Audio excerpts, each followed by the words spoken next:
Bwana, hongereni kwa ushindi. Shukrani sana. Kitu gani ambacho kimemfanya Namungo aweze kupoteza 3-0 mbele ya Young Africans?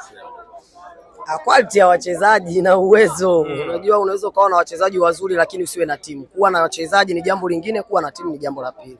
Kwa hiyo Young Africans kwa vyovyote vile, kwanza wachezaji kujua umuhimu wa matokeo ambayo anahitaji kuyachukua au kwenye mechi alizozibakiza zote. Na vile vile anajua akipoteza hapa angekuwa kwenye hatari mbaya sana, lakini mechi zilizobaki ni 2 za ligi na mechi moja ya nusu finali ya kombe la CRDB. Kwa hiyo kwa vyovyote Young Africans aliingia na mentality ya kutafuta matokeo. Kwa vyovyote vile Namungo angesumbua lakini mwisho wa siku angefungwa. Kwa hiyo mimi nadhani kwanza niwapongeze wachezaji wa Young Africans na benchi la ufundi kwa kuandaa wachezaji kuanzia kisaikolojia mpaka kwenye uwanja wa mazoezi kuja kutafuta pointi 3 ambazo wananchi na mashabiki wa Young Africans walikuwa wanazitafuta na walikuwa wanahitaji kuziona zinarudi Jangwani. Yote kwa yote tumezipokea pointi 3.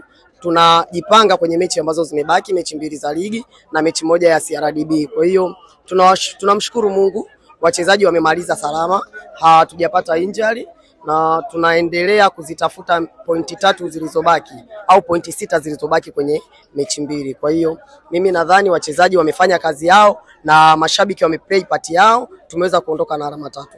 Unapomzungumzia Maxi pia Mzingeli amehusika kwenye goli moja amefunga, moja ameassist, kiwango cha hali ya juu sana. Kwa ufupi sana unamzungumzia. Mchezaji mzuri huwa atabaki kuwa mzuri siku zote, lakini mchezaji mwenye performance huwa anaonyesha performance kwenye mechi 1, 2 mpaka 3.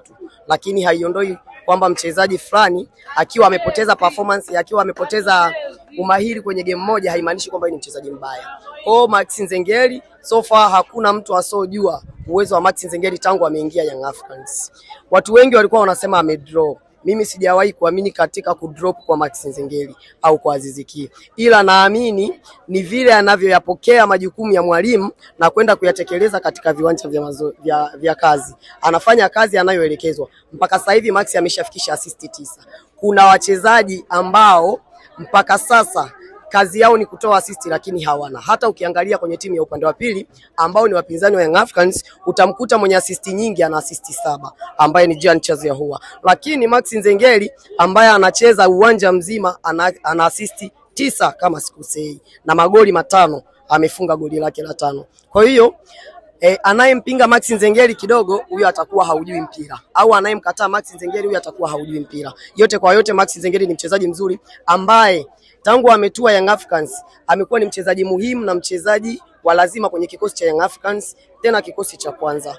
Kwa hiyo isingekuwa rahisi kumpoteza Maxi Nzengeli, na sio rahisi, na naujua uongozi wa Young Africans ulivyo makini katika kuwabakisha wachezaji ambao ni muhimu kwenye kikosi.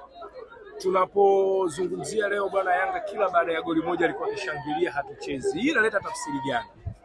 Hiyo ndo kauli yetu tunayotembea nayo kwamba hatuchezi. Tena tumeongeza na neno hatuchezi ngo, kwa sababu mazoea yamezidi. Unapokuja kwa mazoea, unapoendesha ligi ukashindwa kusimamia kanuni na taratibu ambazo mmeziweka nyie wenyewe, maana yake ni